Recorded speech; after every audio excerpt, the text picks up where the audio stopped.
Tayo po'y manalangin.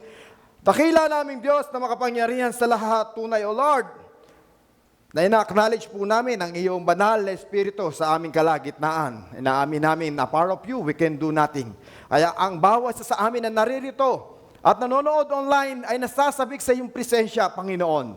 Sa iyong kapangyarihan na siyang kikilos sa apat na sulok ng bulwagang ito. At ang lahat, Panginoon, ng mga sisidlan, mga puso at mga isipan, O Lord, na nauuhaw sa umagang ito, nawa ay punuin mo ng iyong banal na Espiritu, ng iyong kapangyarihan, ng iyong kalwalhatian, O Lord, na upang kami lumabas sa bulwagang ito, O Lord, na may katagumpayan na nagmumula sa iyo. Inaasam namin na nananampalataya kami na may gagawin kang pagbabago sa buhay ng bawat isa sa amin na naririto, O Lord.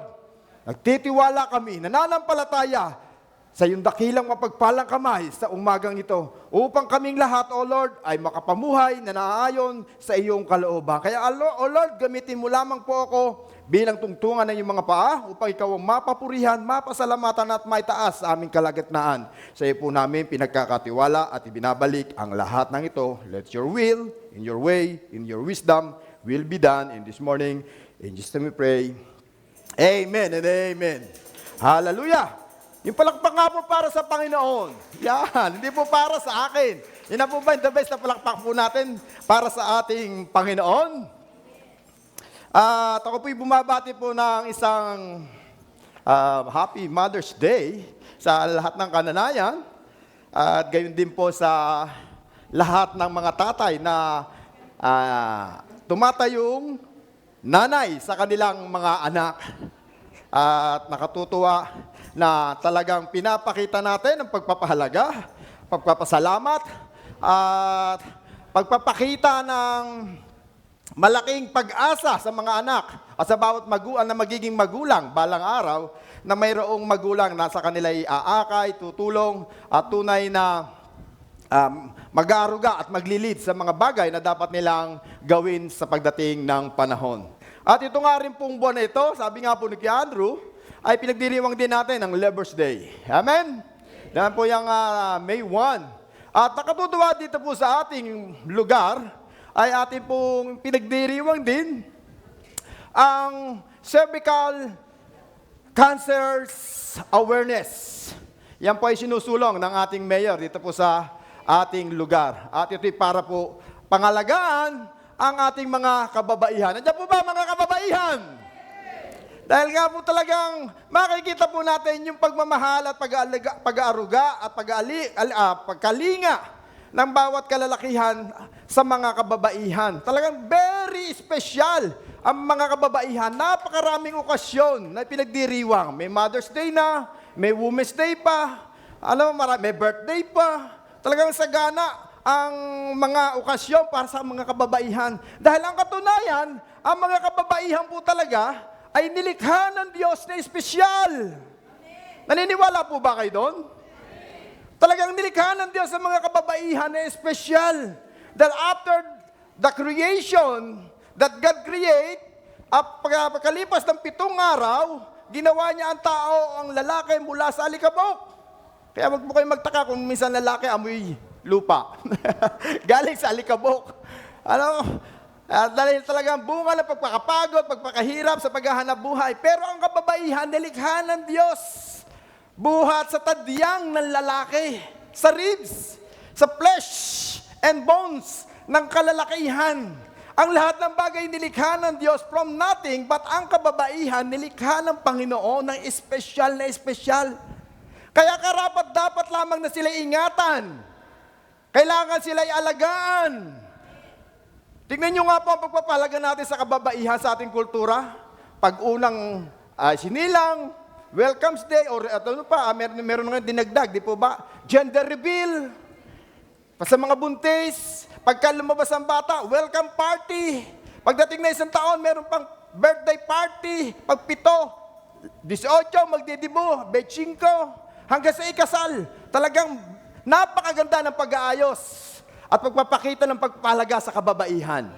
Espesyal na espesyal ang tingin ng mga kalalakihan at mga magulang sa kanilang mga anak na kababaihan. Pero dito po sa istorya nating babasahin, ay mayroon isang babaeng hindi naman po nasabi kung nakaranas ng espesyal sa kanyang buhay. Kanina lang po ay ating pinag-usapan kung paano pinahalagahan at ingat-ingatan ng mga kababaihan. Pero dito sa ating text, binasa, ay may isang babaeng nakaranas for 12 years. Na hirap sa kanyang kalagayan. Meron siyang sakit na hindi pa natukoy kung ano marahil ang kanyang karamdaman. At ang sinabi ng Bible, siya'y dinudugo. At sabi ng mga Bible scholar, marahil ang sakit nito ay menorrhea or hemorrhoid. Alin po sa dalawang klaseng ito, ang sakit ng babaeng ito na ating tekstong binasa. Pero commonly, ang sakit pong ito ngayon ay tinatawag na cervical cancer. At ang cervical cancer po ay nagagamot po sa panahon ngayon kung wala pa po ito sa pinakamataas na antas ng sakit at karamdaman. Dapat in early age pa lang o early stage ay ito ay nasukbo na. Kailangan ng mga kababaihan ay mayroon ng yearly or monthly na pagpapacheck up sa kanilang doktor. Saan kayo doktor pwedeng magpapunta? May 4 na klase pong doktor. Pwede po sa OB o obstetrician or sa gynecology or sa OB or sa physician. 4 na klase po ito na halos pare-parehas ang trabaho nila upang ang mga kababaihan ay magpa-check up ng kanilang pangangatawan. Dahil lumalaga na po sa panahon ngayon ang cancer na ito sa mga kababaihan. At may tinatawag pa po ngayon, PCOS, Polycystic Ovarian Syndrome. At binago na po ngayon yan. Ginawa ng PMOS. Ang sabi po ng PMOS, Polyendocrine Metabolic Ovarian Syndrome. Dahil kasama na po daw dito ang emosyon ng kababaihan pag nakakaranas ng uri ng ganitong sakit. Pero hindi naman po ito parehas ng cervical cancer. Magkaiba po ito. Pero malimit po ang symptoms ay parehas. Hindi ko po tinatakot ang mga kababaihan. Pero binibigyan ko lang po kayo ng awareness na huwag tayong matulad sa babaeng itong tekstong ating binabasa. Konting kaalaman lamang po dito sa ating tekstong binasa buhat sa Luke chapter 8 verse 43 to 48. At pinamagatan ko po itong one touch, change everything. Sabihin mo nga sa katabi mo, kapatid. One touch, change everything. Dahil ang taong ito hindi nakaranas ng espesyal na pag-aaruga, pagkalinga, pagmamahal, sa gayon, mas naranasan niya ang isang buhay na hindi ninanais ng bawat isa sa atin. Dahil alam po natin, sa panahon ng ating Panginoon, ang mga taong ganitong may sakit, lalo na sa sakit sa dugo, ay tinuturing na madumi.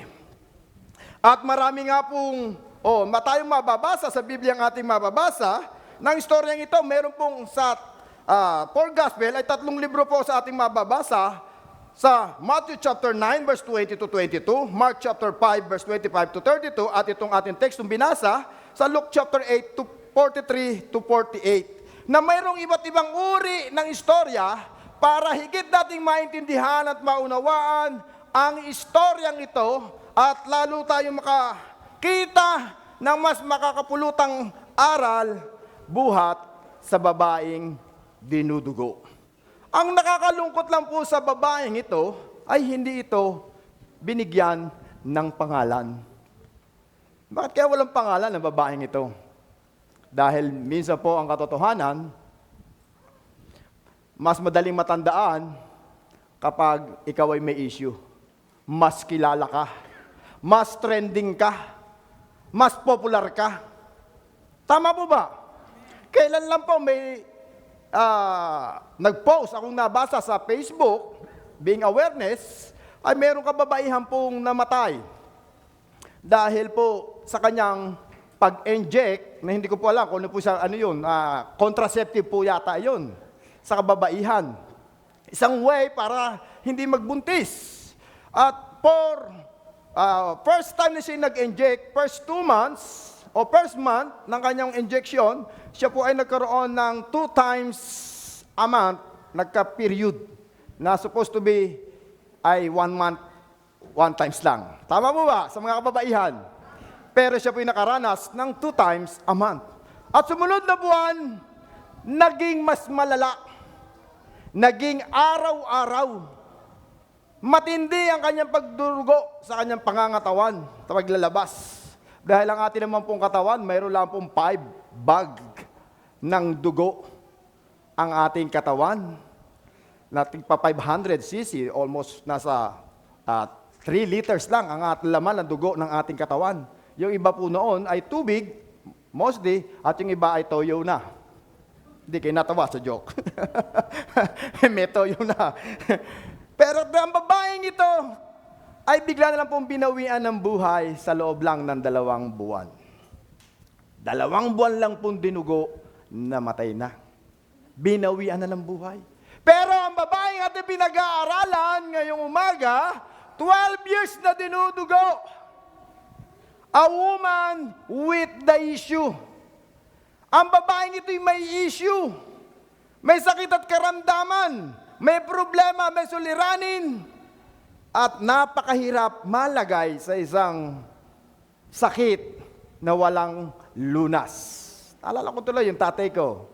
Nakamubo na ako sa tatay ko, pero nabanggit natin Carla na naman kanina, muntik na namang napaluha ang aking mga mata dahil sa sakit na ito. Hindi naman po yung tatay ko yung babae. Sabihin lang, naalala ko yung tatay ko. At itong babae ito may issue ng pagdurugo for 12 years.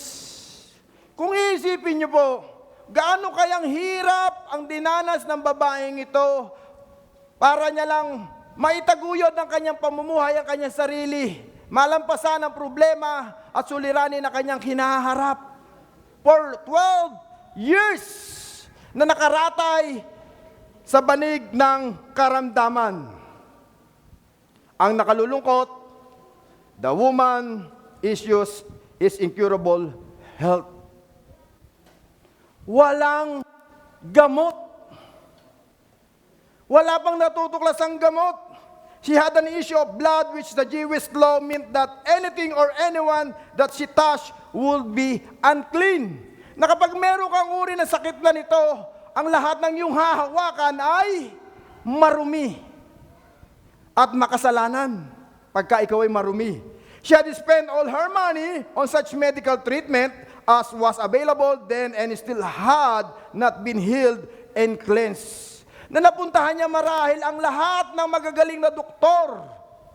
At nakalulungkot pa dito, hindi naman po binabi ng Bibliang ito. And nowadays, being a Christian, lahat po ito ginagawa po natin. Pag tayo may sakit at karamdaman, tayo pinagpapakonsulta sa doktor. Tama po ba? Mga nagkakaroon na sa ating karamdaman, lalo na yung mga senior citizen na. At ang nakalulungkot, being Christian, pagka hindi natin makakapaigi sa doktor ang ating sakit at karamdaman, saan tayo pupunta? Sa faith healer, sa albularyo, sa manggagamot, sa manggagaway, na puro laway, buga rito, buga doon, ihip dito, ihip doon, tawas dito, tawas doon, loob dito, loob doon. Mga kapatid, tamaan ay tamaan. Kristiyano na tayo. Amen? Ayan, nalulungkot tayo. Dahil ang katotohanan, pagka wala ng lunas o wala tayong makitang pag-asa sa suliraning ating hinaharap, gumagawa tayo ng paraan upang malunasan ang ating sakit at karamdaman. Kahit sa masamang paraan, kahit sa hindi nakaayon sa kalooban ng Panginoon, gagawin natin. We are all desperate to get the healing. Katulad ng babaeng ito. Pero, may mga mabuting bagay tayong makikita sa babaeng ito. Sa kanya nga pong behavior and manner.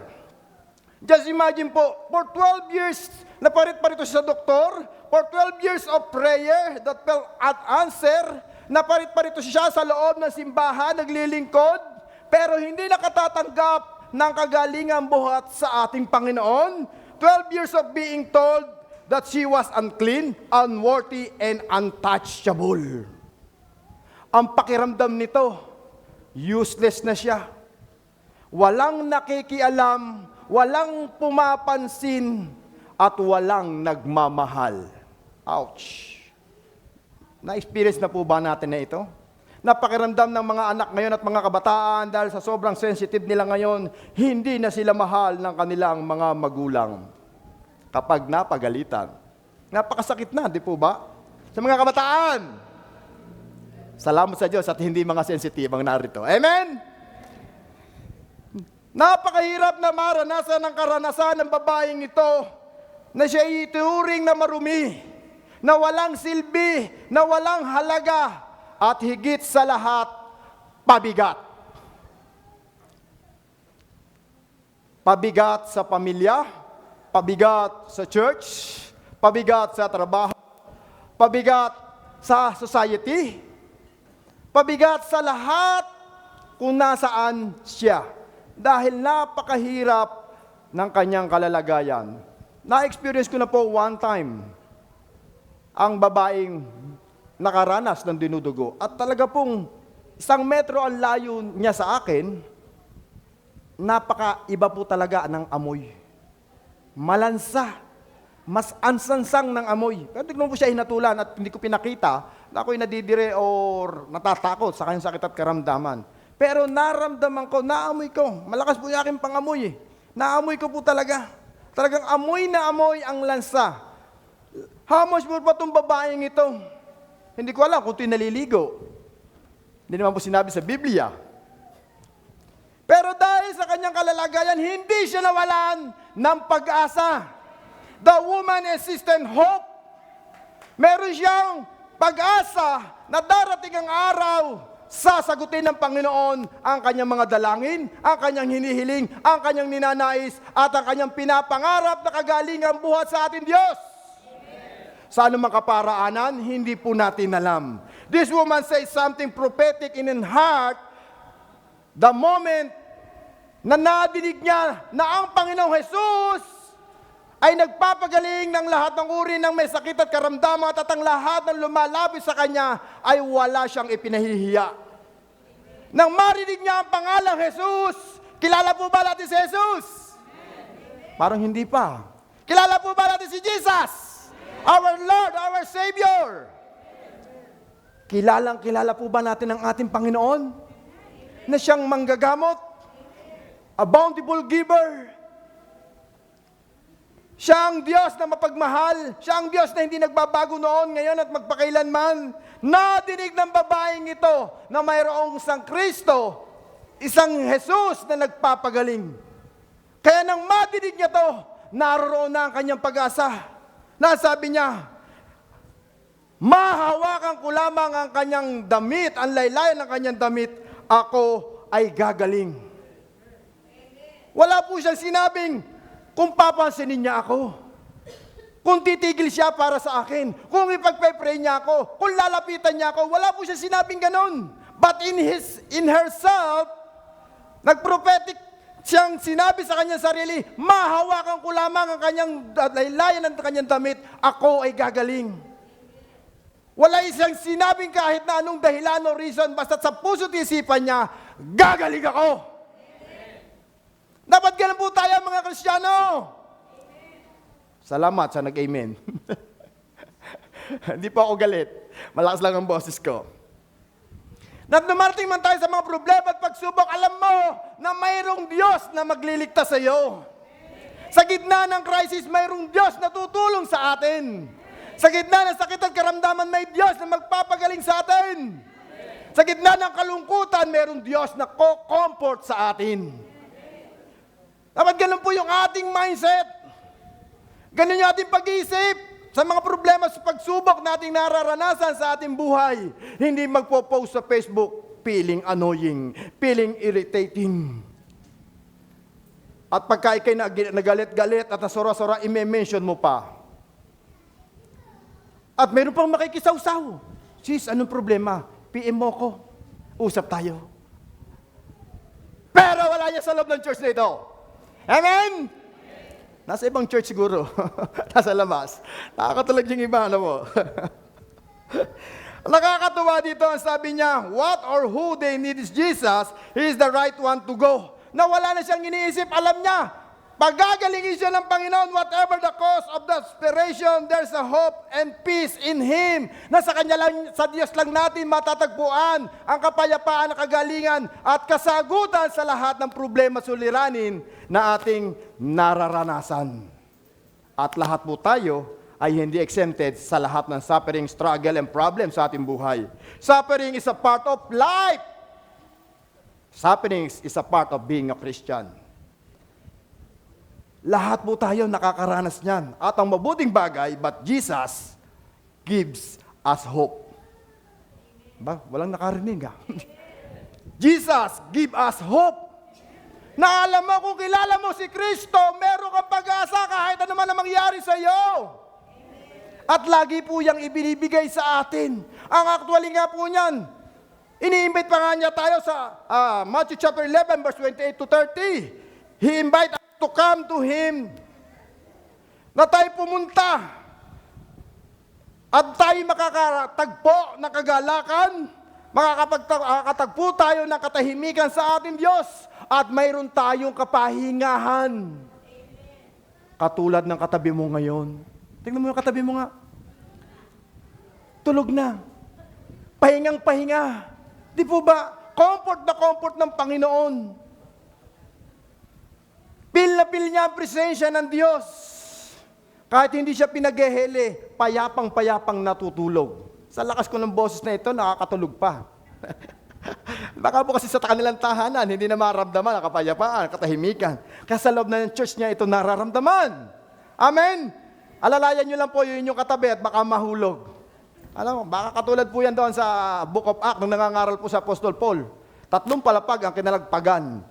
Patay po ng damputin ang taong ito. Kaya tingnan nyo po yung katabi nyo. Maging aware din po kayo sa katabi nyo. Amen? Kukulpit-kulpitin nyo din. At gisingin. At pangatlo, the woman's incredible healing. Dahil sa kanyang pananalig at pananampalataya, dahil sa kanyang pag-asa, nang hawakan niya ang laylayan ng damit ng Panginoon, naramdaman niya ang tunay na kagalingan. Na hindi lang kagalingan ang kanyang naramdaman. Naramdaman niya ang forgiveness, ang kapayapaan, ang katagumpayan, physically, emotionally, and spiritually. Dahil kung sa tingin ng tao siya'y marumi, sigurado ako, ramdam niya, baksak siya emotionally. Lalo-lalo na physically.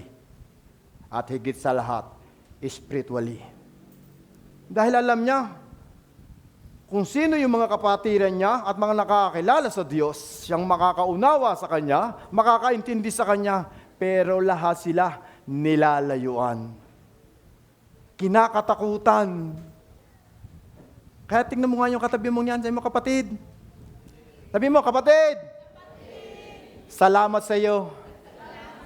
Palagi kang nandiyan sa tabi ko. Amen? Salamat sa Diyos dahil meron tayong kapatid na sa Panginoon na lagi nating kasama. Amen?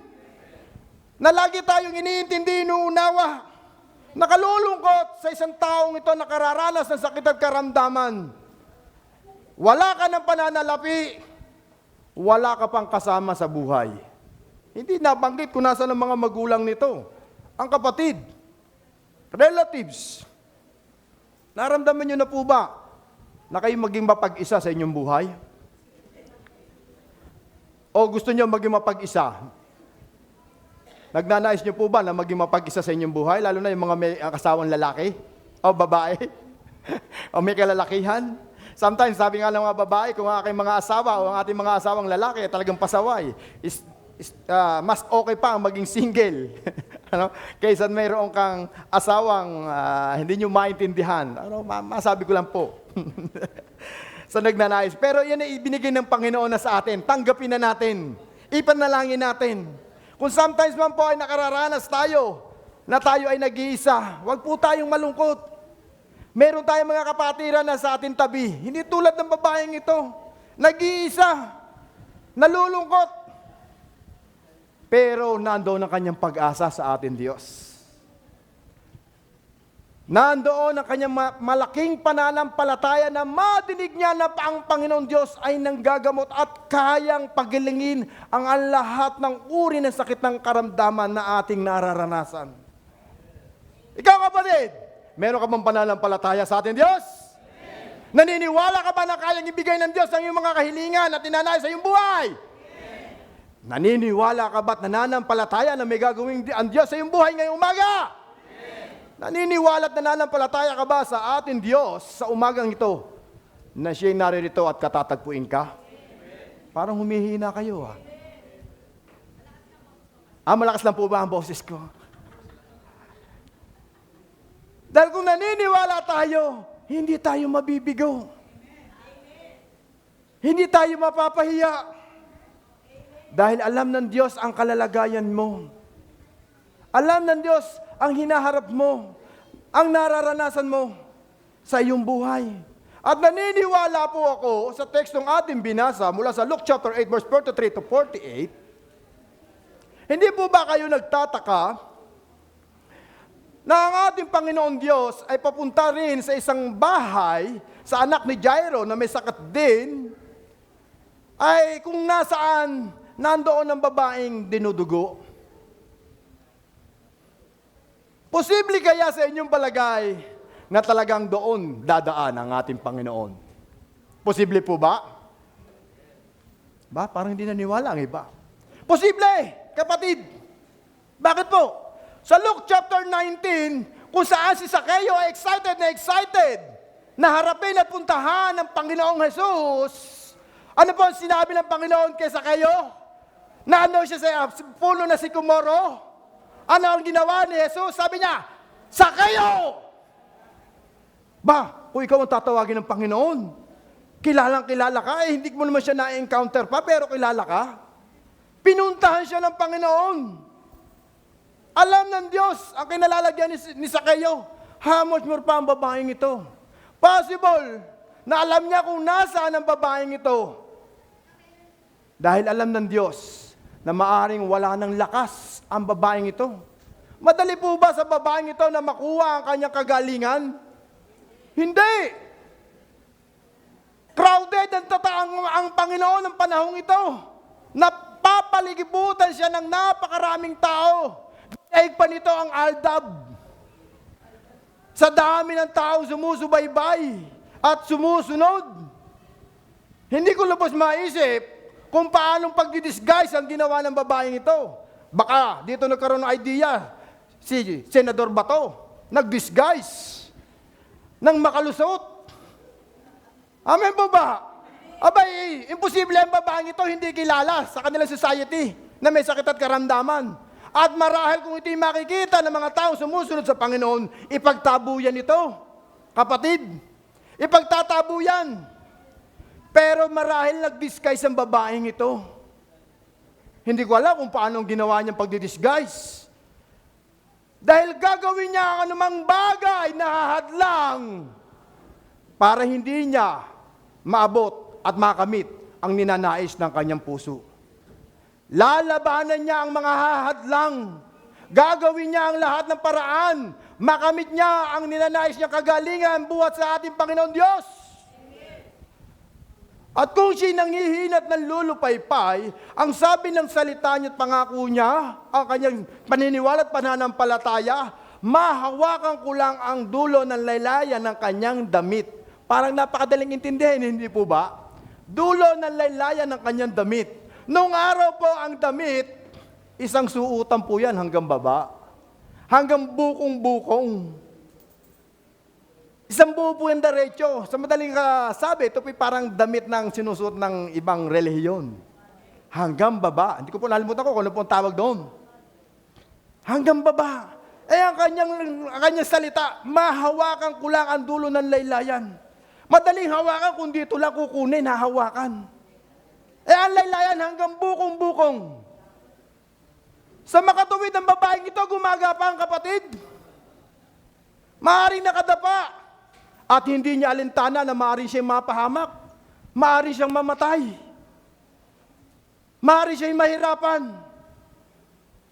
bago niya makamit ang kagalingan na hininanais niya buhat sa Panginoon, maraming obstacle, maraming hadlang, katulad ng pagpunta mo at pagdako sa lugaring ito ngayong umaga.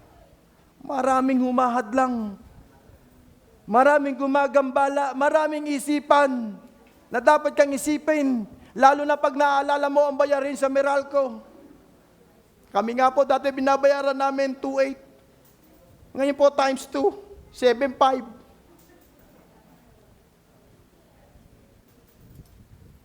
Kung yan ang lagi ating iisipin, nakapanghinat, nakapanlulupaypay. Pero God will provide. Amen? Salamat sa naniniwala, sa nag-amen. Dahil kung ano ang pinaniniwalaan mo, mangyayari at magaganap sa iyo, kapatid. It will come to pass. Sabi ng babae, mahawakan ko lang ang laylayan ng dulo ng laylayan ng damit ng Panginoon, ako'y gagaling. Do we have a faith like this? Na naniniwala po ba tayo na mapagtatagumpayan ko mapagtapos ang aking mga anak sa kanilang pag-aaral? Naniniwala po ba tayo na meron tayong provision sa ating trabaho? Naniniwala ba tayo na nananampalataya sa Panginoon? This is the right business para sa iyo.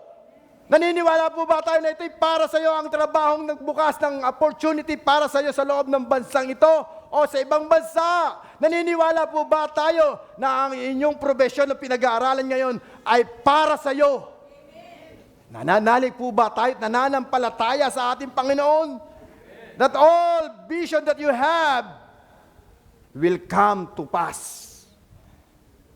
Ito ang uri ng pananampalataya ng hinahanap ng Diyos sa atin. Katulad ng karakter ng babaeng ito. Ano yung characteristic of a woman with the issue of blood? One, she have a radical risk taker. She went against the ruler of her times to reach for healing and blessing. Na anuman ang kanyang harapin, tatanggapin niya. Matanggap niya lamang ang kanyang ninanais ng kanyang puso. Imperfect but unwavering in her faith. Kahit may sakit at karamdaman siya, hindi niya alintana. Ano man ang mangyari sa kanyang buhay dahil alam niya matagal na siyang patay sa mata ng ibang tao. Pero ang kanyang pananalig at pananampalataya ay buhay na buhay. Katulad ng katabi mo ngayon. Tingnan mo nga kung siya on fire na on fire. Tingnan mo nga kung siya pawis na sa sobrang init na on fire. O baka naman natupok na sa sobrang fire na fire. At meron siyang persevering. The crowd she had to go through was no ordinary crowd, but she pushed through anyway, although she could have been crushed to death. At meron din siyang pagkatakot. Fearful but faith-filled. Punong-puno siya ng pananalig at pananampalataya sa ating Panginoon. Dahil wala na siyang inisip ang nais ng kanyang puso, mahawakan ko lang, madikitan ko lang ang laylayan ng damit ng ating Panginoon. Napakaraming taong pumapalibot at umaaligid sa ating Panginoon Diyos. Sabi ng maramdaman ng Panginoon Diyos na mayroong kapangyarihan na lumabas sa kanya, katawan, ang sabi niya, sino ang humawak sa akin? At sumagot si Peter, Lord, napapalibutan tayo ng napakaraming tao at napakaraming humahawak sa iyo. Napakarami. Just imagine po nito, napakaraming follower ang Panginoon, napakaraming sumusunod sa Diyos, maraming naghahangad na siya'y hawakan. Subalit, isa lang ang nakaranas ng tunay na kagalingan buhat sa ating Diyos. There's so many going to church every Sunday, but only one received the blessing from the Lord. Only one received the healing from the Lord. Only one is feel blessed after hear the word of God. Only one. Iisa lamang ang nakaramdam at nakaranas na buhay ang Diyos. At ramdam na ramdam niya pagpapala ng Diyos sa kanyang buhay. Only one. At I hope and I pray na ikaw yung kapatid! Na tayo ito. Huwag kang lumabas sa bulwagang ito na hindi mo naramdaman at naranasan ang pagkilos ng Diyos. Sabi ng awitin, kanina pa lang, dapat handa tayo na anuman ang hadlang, we never give up. Anuman mga hindrances sa ating buhay, kailangan excited tayo na tanggapin ang lahat ng pagpapala, lahat ng pagtutuwid, lahat ng pangaral ng ating Diyos sa ating buhay na ating pinag-aaralan. Kahit natatakot ka, kahit hindi mo naintindihan ang sitwasyon mo na nararanasan ngayon, but you still believe sa purpose ng ating Panginoon. Sa buhay natin, kapatid, nakararanas tayo ng crisis. Minsan natatakot tayo. Kakayanin pa po ba natin mapag-aral ang ating mga anak? Makakain pa ba tayo? Nakasasapat ba ang trabaho? Na mayroon tayong sahod? Gagaling pa kaya ako sa aking sakit at karamdaman? Meron pa kaya akong kagalakan, kasiyahan na mararanasan sa aking buhay? Minsan, hindi lang cervical cancer. Ang sakit, ang nararanasan ng kababaihan. Minsan, at malimit, malakas physically ang mga kababaihan. Malakas spiritually ang bawat isa sa atin. Pero emotionally, daig pa natin ang mayroong cancer. Dahil sobrang sensitive po natin sa ating emosyon. Dahil maaaring nakikita natin ang pangamba, kalungkutan, kawalan ng pag-asa, dahil sa sitwasyon na ating nararanasan. Sipin po natin ang babaeng ito. For 12 years, parit-parito sa loob ng church, he received nothing. She received nothing. Kapatid, ilang taong ka na sa loob ng church na ito? Natagpuan mo na ba? At nakilala mo na? At nakakunik ka ba sa ating Panginoon? 12 years nananalangin. Sinagot na ba ng Panginoon ang ating mga panalangin? 12 years na tayo naglilingkod. 12 years na tayo nagbibigay. Meron na po ba tayong naramdamang breakthrough? 12 years na tayo'y nananalig at nananampalataya sa ating Panginoon. Natanggap na po ba natin ang pabor ng Diyos sa ating buhay? 12 years! 12 years. 12 years is a perfect number para makagawa ng miracle ang Diyos. At ang nakatutuwa sa babaeng ito, sa huling lakas, sa huling pagkakataon, last chance, last moment, last opportunity, ibibigay niya para sa Diyos. Last hope. At kung babasahin po natin ang Biblia, maraming miracle ang ginawa ang Diyos sa huling alas na hawak-hawak mo ngayon. Ang babaeng nagbigay ng kaloob sa balo, ang babaeng balo nagbigay ng kaloob, ang last money na nasa kanya.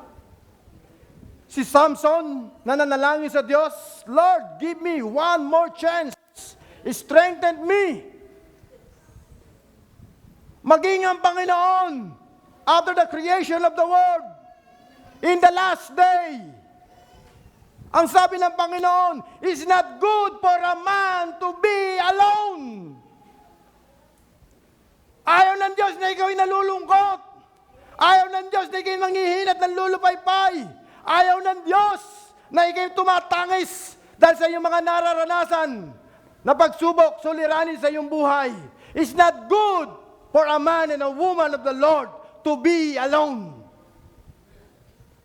Kaya sabi ng Panginoon, I will make suitable for him or for her.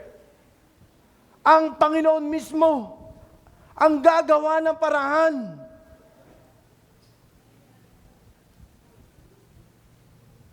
Ano ang pinangahawakan mo ngayon, kapatid? Do you have a faith just like the faith of this woman? Do we have a faith? to receive God's favor? Do you have a faith to receive our healing? Do you have a faith like this? Dahil ang Diyos, kikilos lang doon sa mga taong mayroong pananalig at pananampalataya. Kahit hindi intentional, para sa Panginoon ang hinihiling mo. Pero kung mayroon tayong pananampalataya at nananalig tayo sa Diyos, makatatanggap tayo buhat sa ating Diyos. Dahil ang Panginoon ay tapat sa kanyang pangako.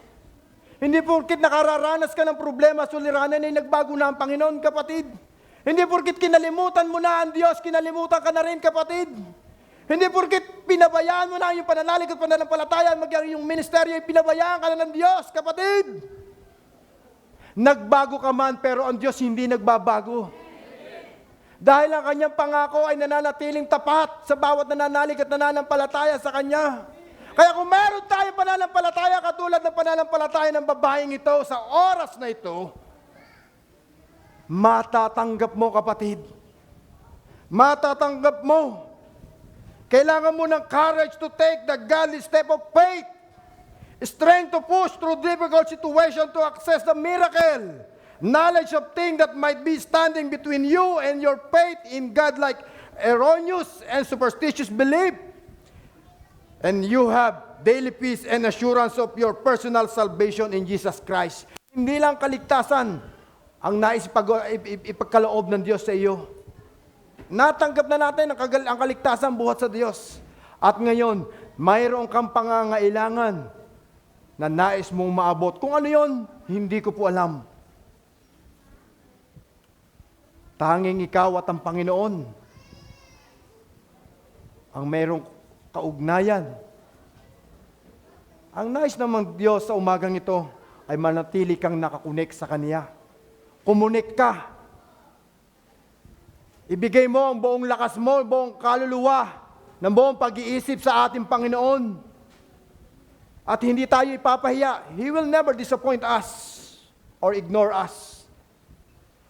Dahil kung mayroon kang pananalig at pananampalataya sa umagang ito, you will receive. Parang walang nakatanggap Nandiyan pa po ba kayo? Kung mayroon kang pananalig at pananampalataya, you will receive whatever you need, whatever you want in this morning, whatever you pray for Him. You will receive, kapatid. You will receive if you believe. Yan po ang maiwanan ko sa umagang ito. In one touch, will change. We can change everything. Every situation, every problems in your life. In one touch, God can change everything in your life. And to God be the highest glory.